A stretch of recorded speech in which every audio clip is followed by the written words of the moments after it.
그동안 우리가 하나님의 말씀으로 창조하시고 이제 에덴 동산에서 어떻게 타락해 갔는가 하는 경과를 봤습니다.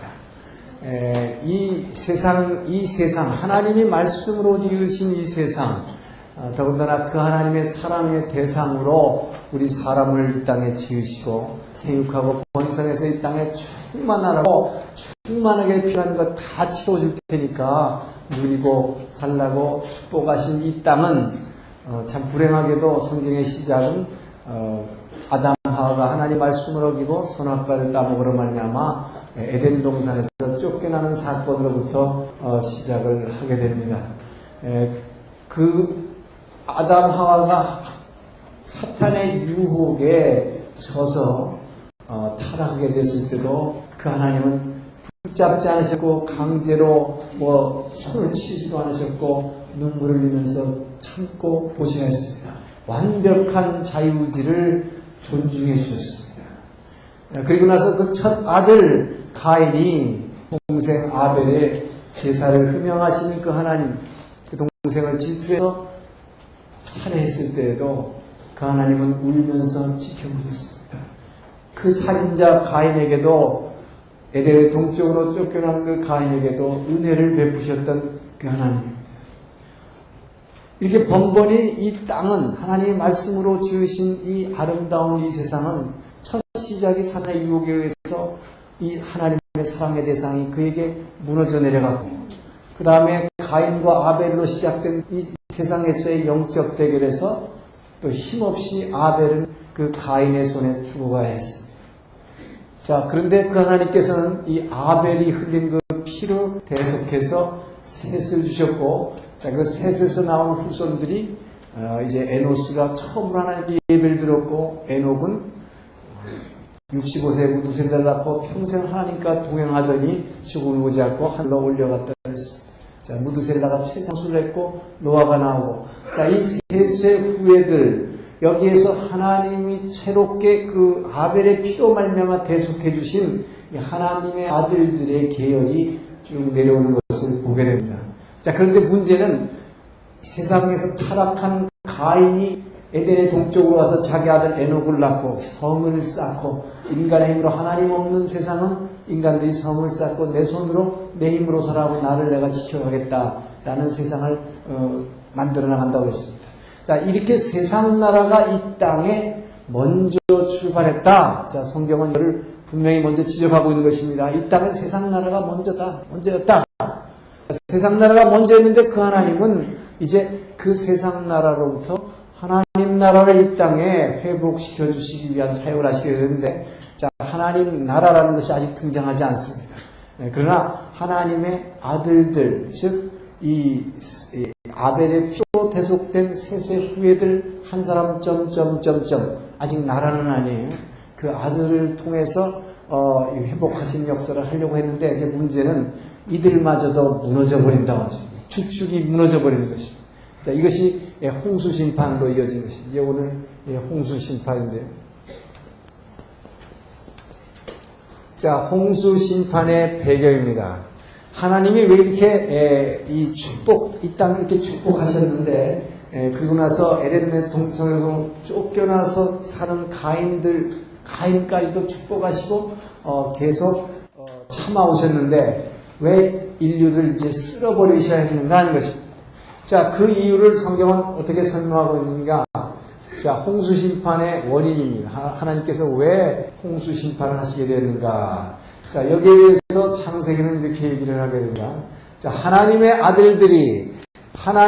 아들들이 세상의 딸들에 반해버렸다. 자, 세상의 딸들의 미모에 반했다. 미모에 반해서 자, 결혼하게 됐다. 이게 무슨 얘기냐? 하나님의 아들들이 세상의 딸들의 미모에 반했다는 얘기는 이게 하나님의 아들들과 세상. 자, 여기서 보면은 세상 나라가 등장하고 거기에 아직 하나님 나라는 등장하지 않지만 하나님의 아들들이라고 명하고 있습니다. 이 하나님의 아들들로 명되는 것이 바로 이 셋의 후예들입니다.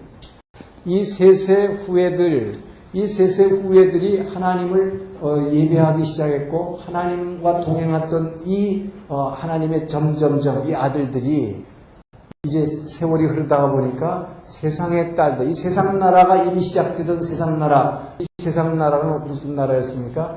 바로 가인이 구축한 에녹성을 중심으로 해서 라멕이라는 사람이 칼의 노래를 통해서 이제 세상의 문화의 조상이 됐다고 했습니다. 이 라멕이 이룩한 이 세상 나라, 이 라멕의 세상 나라죠. 이 세상 나라에 속한 딸들의 미모에 반해서 보니 이게 뭡니까? 바로 이 사탄은 끊임없이 우리 하나님의 사랑의 대상의 사람으로 하여금 육을 자극해서 육을 따라가게 만듭니다. 그래서 영이신 하나님을 쳐다보지 못하고 뭡니까? 이 세상의 것들을 보게 만드는데 가장 인간에게 약한 것이 뭐냐? 이 세상의 딸들의 여자들의 그 아름다움에 녹아나버리는 것이죠. 그래서 사탄은 끊임없이 우리에게 이것을 자극하고 있는 것을 보게 됩니다. 자, 그래서 이 세상의 미모에 반해가지고 결국은 결혼했다. 이것이 바로 뭐냐? 여기서 중요한 것은 이것이 이 순결성을 잃어버리게 됐다는 것입니다. 순결성을 갖다가 상실하게 됐다. 하나님의 백성의 순결성, 하나님의 백성의 순결성이라고 하는 것은 뭐냐? 바로 거룩한 것입니다. 거룩함이라고 하는 것은 세상과 구별됐다. 세상과 다르다 하는 것입니다. 세상 사람같이 땅에 있는 거 보이는 것 쫓아가지 않고 보이지 않는 하나님은 찬양하는, 그리고 내 것을 주장하지 않고 뭡니까? 내 것을 오히려 자꾸 포기하면서 하나님의 것으로 채우려고 하는 사람들, 이것이 하나님의 아들들입니다. 근데 그 하나님의 아들들이 거룩함을 상실하게 된다는 것은 뭐냐? 세상의 딸들하고 결혼해버리면 어떻게 돼요? 세상 것이 들어오게 됩니다. 그래서 세상 게 들어오게 되면 같이 살다 보면 뭐 이거 하나님의 것보다는 세상 거에서 훨씬 더 그쪽으로 찾아가게 되기 때문에 성경에서는 이스라엘 백성들은 끊임없이 그래서 이 통혼을 맡고 있는 것을 보게 되죠. 그래서 절대로 이스라엘 백성은 다른 민족하고 이방인들과 결혼을 금하게 되어 있습니다. 그것은 하나님을 모르는 백성들과 결혼하면 그 여자들로 인해서 가정에 그들이 믿고 있는 세상의 우상, 세상 신들이 들어오기 때문에 그렇기 때문에 하나님의 백성들의 이 거룩함과 순수성을 상실하게 되는 것입니다. 이것이 바로 우리 성도들이 믿는 집안과 결혼하고 하려고 하는 그 굉장히 중요한 것입니다. 세상의 것이 들어오는 것을 막지 않는 것입니다. 자, 그래서 이렇게 되니까 이것이 하나님께서 성경에 뭐라고 그러느냐? 이렇게 되니까 이때에 하나님의 신이 이들에게서 떠나버렸다고 했어요. 자, 하나님의 신이 즉 성령이 떠나셨다 그랬어요. 성령이 떠나버리셨다. 자, 성령이 떠나버리고 나니까 뭐만 남아요? 성령이 떠나버리면 이 흙덩어리만 남는 거예요. 이 흙덩어리만 남게 되면 우리가 뭘 추구하겠냐? 육의 것만 추구할 것밖에 없죠. 그렇게 되다 보니까 하나님께서 사람들을 지으신 것을 후회하셨다 그랬어요. 자, 그러면서 구체적으로 이제 쓸어버리기로 결정하신 원인을 얘기합니다. 이 땅의 죄악이 관영해라. 자, 이 땅의 죄악이 관영했다. 관영, great. 죄가 너무 심하게 충만해서 죄악이 관영하고 사람의 마음에, 어려서부터 마음의 생각에 계획하는 것이, 계획이 모두 악한 것 뿐이므로. 자, 인간이 마음에 생각, 계획하는 것들이 전부 악한 것만 생각하는 것 뿐이구나. 왜? 성령이 떠나버렸으니까 인간의 이제 육으로서 육의 것만 생각할 수밖에 없어요. 하나님 것만 쫓아가는 거죠. 이 사탄의 완전히 사탄이 끄는 대로 끌려다니게 된 것입니다. 그래서 하나님께서 이 인간들을 지으신 것을 후회하시고 홍수로 심판하시기로 작정하셨다. 자, 이렇게 말하고 있는 것입니다. 자, 그래서 여기서 보게 되면 홍수 심판, 하나님이 이 땅을 쓸어버리기 위해 중요한 원인은 뭐냐? 이 주축이 무너졌다. 주축이 무너졌다. 이 주축이 무너진 것이 문제다. 그래서 하나님께서는 지난번에도 말씀했지만 아담하가 바로 하나님의 말씀을 이거 손아까지 따먹어서 정령 죽으리라 했잖아요. 바로 심판하지 않으신다. 기회를 줍니다. 기회를 주고 이 어둠 가운데로 사탄의 권세 가운데로 에덴 동산을 걷어가 버리심으로 말하면 집어내버린 이 안으로 집어넣었다. 그래서 이 연단의 과정을 통해서 그 하나님께로 그 고통, 육의 고통 가운데서 그 하나님의 사랑을 스스로 100% 자신의 의지로 결단하고 그 아버지 사랑으로 기어서 돌아오는 것을 기다리시는 하나님이라고 했어요. 자, 가인에게도 똑같은 기회를 주셨습니다. 그러나 그 하나님께서는 이 하나님의 아들들, 셋의 후손들을 통해서 몇 대에 걸쳐서 이 혈통을 주시고 하나님을 섬기는 그 혈통들을 통해서 이 주축을 이루게 하시는데 이들마저 무너져 버리실 때 이제 심판하시게 되는 것입니다. 자, 이 주축이 무너졌는데 성경에서 보게 되면 구약시대 내내에 하나님께서 기름 부으신 자들이 있어요. 자, 하나님이 기름 부으신 자, 하나님이 기름 부어 세운 종들이 있습니다. 하나님이 기름 부어 세운 종들이 누구냐 하면은 바로 왕과 제사장과 선지자들이었습니다. 근데 이 중에서 구약 내내 보면은 왕들과 제사장 이 둘은 무너져 버렸어요. 끝까지 이 하나님이 기름 부어 세운 종 중에 무너지지 않은 것은 선지자밖에 없어요. 그래서 구약의 뒷부분이 전부 선지서, 바로 이 선지자들이 남긴 말씀으로 남아있는 것을 보게 됩니다. 자, 그럼 왜 이들은 무너지게 되느냐? 자, 보세요. 하나님으로부터 기름 부어 받아서 세운 종들이 세 부류가 있는데, 이 왕이라고 하는 것은 뭐냐? 이 사람들에게 필요를 채워주는 이 사명을 가진 사람. 그러니까 그 사람을 왜 밟아서 짓밟아서 착취하는 게 아니라 사람들의 필요를 채워주는 것이 왕이에요.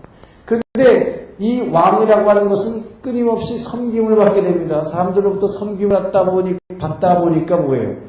나중에 보면은 오히려 자기가 백성들을 섬겨서 백성들의 필요를 채워주려는 것보다 내가 왕이다. 그러니까 내 궁핍을 채우는 일에 더 급급하게 됩니다. 그러다 보니까 착취하게 됩니다. 그렇기 때문에 이 열왕기 상하에 나오는 왕들은 끊임없이 타락하는 것을 보게 됩니다. 자, 그렇기 때문에 여러분, 이 세상에서 존경받고 세상에서 높임을 받는 거 좋은 거네 말이에요. 좋은 것 같이 보이지만 이 점이 그렇게 좋은 점이 아니다 말이에요.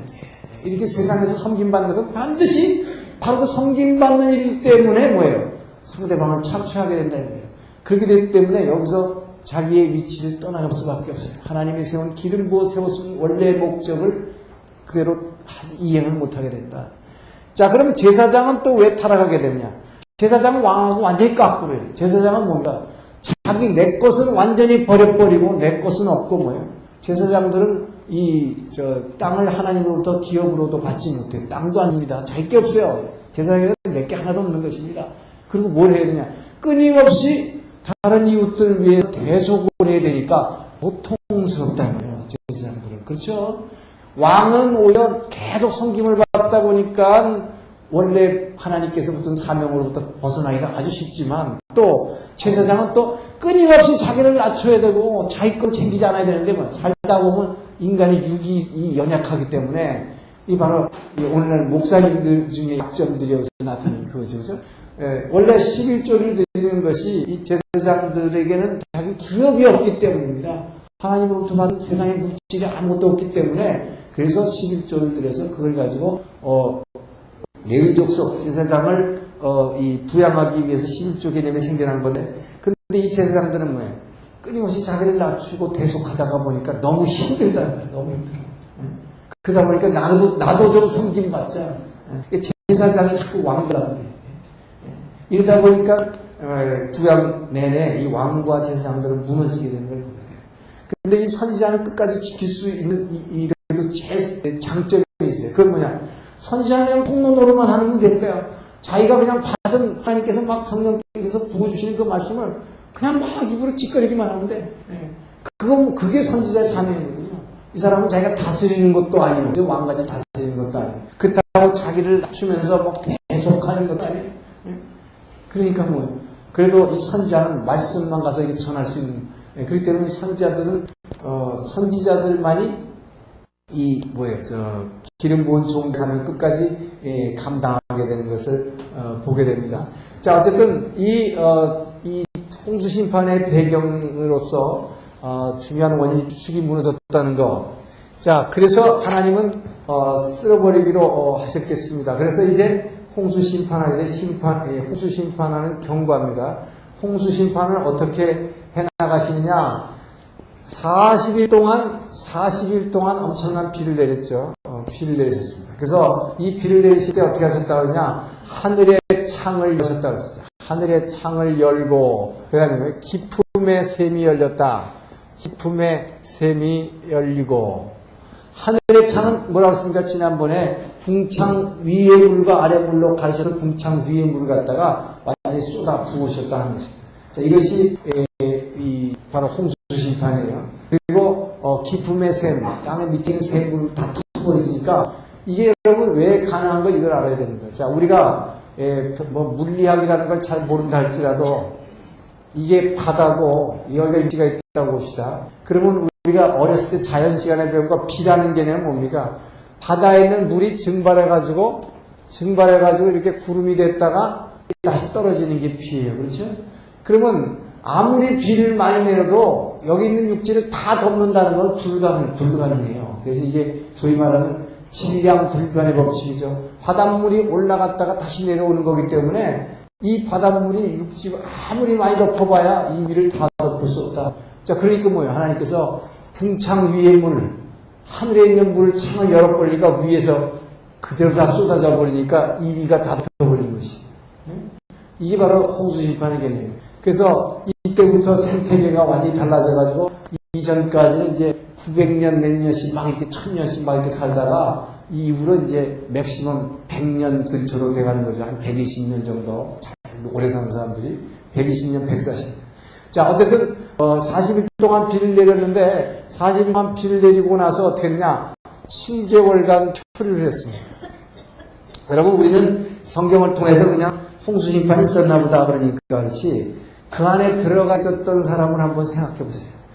누가 다 이제 물로 쓸어버리는데 하나님께서 소위 남은 자를 주셨는데 이 남은 자가 누구였습니까? 이 노아의 가족 8명이었어요. 8명이라는 건 뭡니까? 노아 부부와 그 세 아들 부부. 요렇게만 하나님이 남은 자로서 구별해 주셨습니다. 그래서 이 방주 안에 들어갔고, 이 안에 방주에 있었는데, 이 7개월간을 표류한다고 생각해 보세요. 물이 꽉 지구 전체가 물로 차가지고 둥둥 떠다니는 것입니다. 처음에는 마치 잠수함 같이 위에 지구도 다 덮어가지고, 지붕도 다 덮어가지고, 비가 와도 새지 않도록 했어요. 근데 7개월을 지나면서 여기를 둥둥 떠다니다가 보니까, 얼마나 그 생활이 답답했겠네요. 얼마나 답답했네요. 제가 미국에 있을 때 The Ark of Noah라고 하는 그 영화 드라마를 본 적이 있어요. 제가 그걸 보면서 야 정말 힘들었겠다 싶더라고요. 거기서 보니까 그 영화의 작가가 막 상상 추리를 해서 썼는데 노아의 아내가 막 정신병자가 되더라고요. 왜냐? 생각해보세요. 여러분 7개월이나 떠다니는데 망망대해 아무것도 보이지 않는데 우리의 소망이 어디 있냐 하나님 우리 뭡니까? 살아나긴 했는데 다 심판하시고 우리만 살린 건 좋았는데 뭐예요? 암만 뛰어다녀도 어디 가서 상륙할 데가 없는 거예요. 미치는 거예요. 미쳐. 그러니까 막 그 안에서 자기네끼리 막 쌈질하고 막 난리칩니다. 막 발사를 못하는 거예요. 어떻게? 도대체 뭐냐 이게 둥둥 떠다니는데 도대체 언제까지 떠다닐 것도 모르고 하나님이 뭐 말씀을 해주신 것도 아니고 말이죠.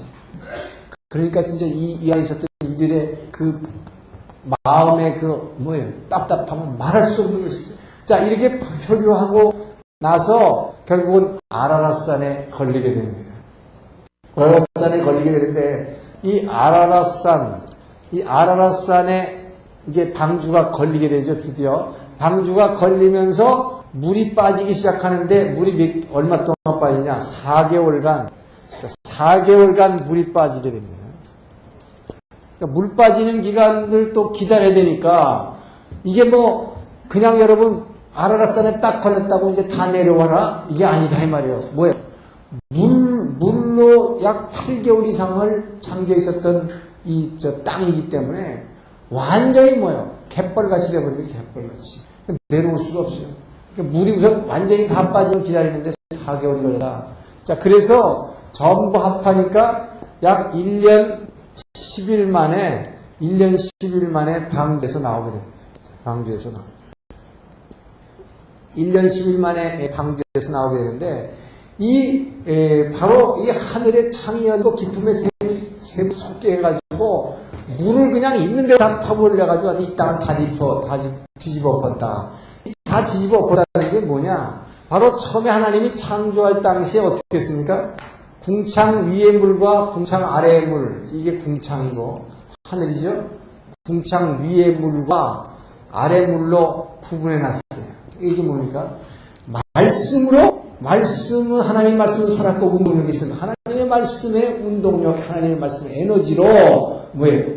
이 땅이 처음에 혼돈해가지고 물하고 흙이 막 섞여가지고 엉망진창이었는데 그야말로 얼마나 골치 아픈 이 땅을 하나님의 말씀이 내어오는 것은 말씀의 에너지로 말이야 쫙 갈라놨다는 거예요. 하나님의 말씀으로 갈라놨던 것을, 즉 혼돈의 상태를 질서를 부여했던 것은 뭡니까? 죄로 말미암아, 인간의 죄로 말미암아 다시 어떻게 되네? 죄로 말미암아, 여러분 그렇기 때문에 죄라는 게 뭐예요? 말씀에서 떠나는 거예요. 말씀에서 벗어난 게 죄입니다. 말씀으로 혼돈을 갈라놨는데 인간의 죄가 들어오니까 어떻게 되느냐? 다시 혼돈 속으로 들어가는 거예요. 이게 홍수심판.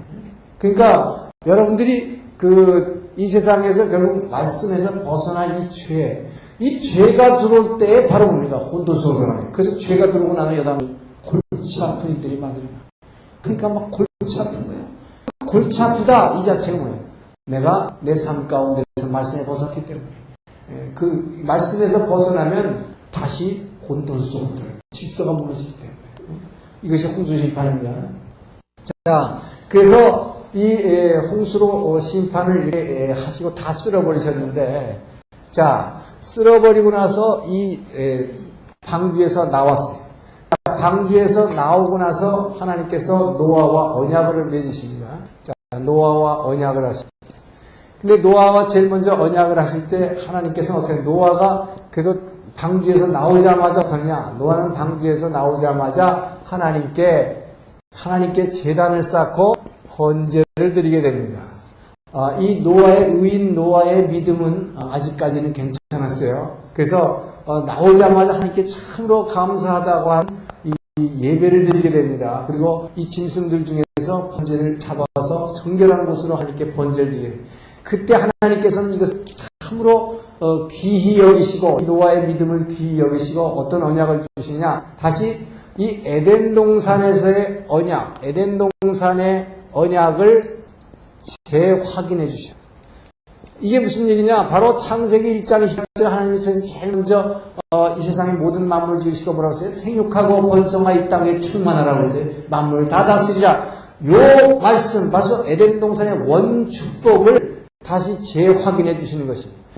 일단 심판하셨지만 심판하고 남은 자들에게는 뭐예요? 내가 너희에게 모든 것을 다 줄 테니까 생육하고 번성해서 이 땅에 충만하라. 그래서 이 땅에 있는 모든 걸 다스리라. 누리고 살아라. 이 원축복을 재확인해 주셨다. 근데 이 창세기 1장 28절의 원축복과 홍수 후의 축복 조금 다른 점이 있어요.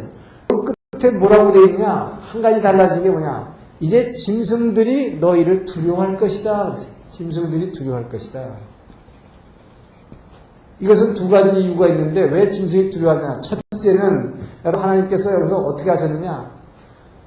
홍수 심판 후에 이제 물이 다 빠졌지만 농사가 질 수 있어요, 없어요? 농사 질 수 없습니다. 물이 다 빠졌지만 이 세상이 완전히 뭐예요? 완전히 진흙창 바닥으로 다 돼버렸어요. 거기서 그 농사했습니다.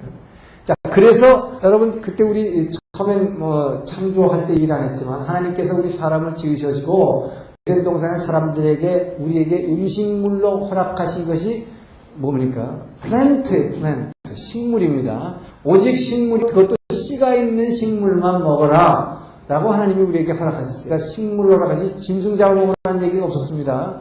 자, 그런데 바로 여기서 뭐냐? 노아 홍수에서 홍수 심판 후에 나온 후에 뭐예요?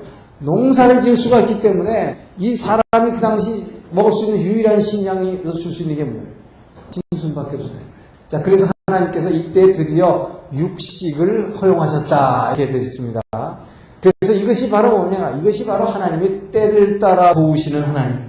자, 때를 따라 도우시는 하나님입니다. 그렇기 때문에 이 하나님께서는 우리 삶을 끊임없이 우리가 어떻게 먹고 살아야 되느냐, 내가 뛰어서 먹고 살아야 된다고 생각하지만, 하나님께서는 자기가 지으신 이 사랑에 대한 끊임없이 보시면서, 보살피면서, 이들은 우리를 먹여 살릴 국리를 항상 하고 계신다는 것입니다. 그렇기 때문에 그 형편에 따라서 우리 삶을 이 육신이 어떻게 살아갈 수 있도록 그분께서 공급하신다는 거예요. 자, 그래서 육식을 허용했기 때문에 짐승들이 잡아먹히니까 두려워하겠죠. 그래서 또 한 가지, 첫째는 그거고, 또 한 가지 두려워하는 건 사람들이 이제부터는 뭐냐, 원래는 짐승을 다스리라고 할 때는 careful 하라, 다스려, 돌보라, 그렇게 말씀하셨는데, 이제 사람들이 뭐예요? 이 죄가 들어온 다음에 이 인간들은 이 난폭하게 이 짐승들을 그냥 막 사냥하고, 막 이 환경을 파괴하기 시작한 거예요. 그래서 짐승들이 두려워했다 했습니다. 하나님께서는 그래서 이 홍수 심판 후에 인간의 죄를 한번 쫙 치신 후에 하나님은 어떻게 하시냐? 먼저 축복부터 하시는 걸 보게 돼요.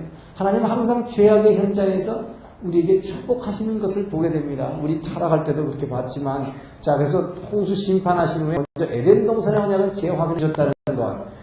그 다음에 또 어떤 약속을 주시느냐? 이 사람을 죽인 자, 즉, 사람을 죽인 자는 반드시 처형하라는 것입니다. 처형하라. 자, 이것이 이 인류 사회에서 아직 모세가 이제 출애굽한 다음에 하나님께서 시내산에서 율법을, 하나님의 말씀을 주시기 전에 이제 주신 첫 번째 율법이 되는 거예요. 사람 죽인 자는 반드시 처벌하라. 자, 그래서 이 사람 죽인 자는 반드시 처벌하는 이유를 여기서 설명했는데 왜 죽이라고 그랬느냐?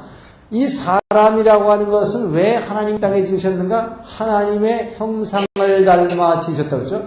하나님의 형상을 닮은 사람, 즉 하나님의 사랑 대상인 사람을 죽이는 자는 하나님을 죽이려고 한 자다. 하나님을 죽이는 자. 그래서 사람 죽인 사람은 반드시 처형하라고 한 이 법을 이때 주신 것입니다. 자, 그런데 이 홍수심판 당시 배경에서 말이죠. 홍수심판 때 사람들이 이렇게 자꾸 죄를 질 수밖에 없었느냐? 이 당시에는 아직까지 율법이 주어지지 않았습니다. 그렇죠? 이 홍수심판 당시의 사람들에게는 하나님의 율법이 없었어요. 하나님의 말씀이 아직 없었다는 것이죠. 하나님의 율법이 없던 시대입니다. 이 율법이 없던 시대이기 때문에 이때에는 이들이 움직일 수 있는 유일한 기준이 뭐밖에 없느냐? 양심밖에 없었다. 양심. 그래서 이 노아 홍수가 심판이 있었을 때를 갖다가 양심 시대라고 그래요. 아직까지 하나님의 말씀이 이 땅에 내려오지 않았을 시대였습니다. 그렇기 때문에 하나님의 율법이 아직 주어지지 않았기 때문에 이들이 행동할 수 있는 유일한 근거, 기준은 뭐냐? 양심밖에 없었다. 그런데 그렇기 때문에 양심에 맡겨졌던 사람들은 하나님의 그 아들들도 결국 무너질 수밖에 없었다. 그래서 이쁜 여자들 보니까 세상의 딸들이고 그냥 막 결혼해서 같이 살아버렸다 이 말이죠. 그래서 이 양심에 맡겨진 세상 사람들은 뭐라 그러냐? 양심대로 살면 되지. 하나님 구하러 있냐 말이에요. 그렇죠? 양심대로 살면 되지. 자, 그런데 바로 이 양심이라는 건 뭐냐? 사람에게 주어진 이 양심이라고 하는 것.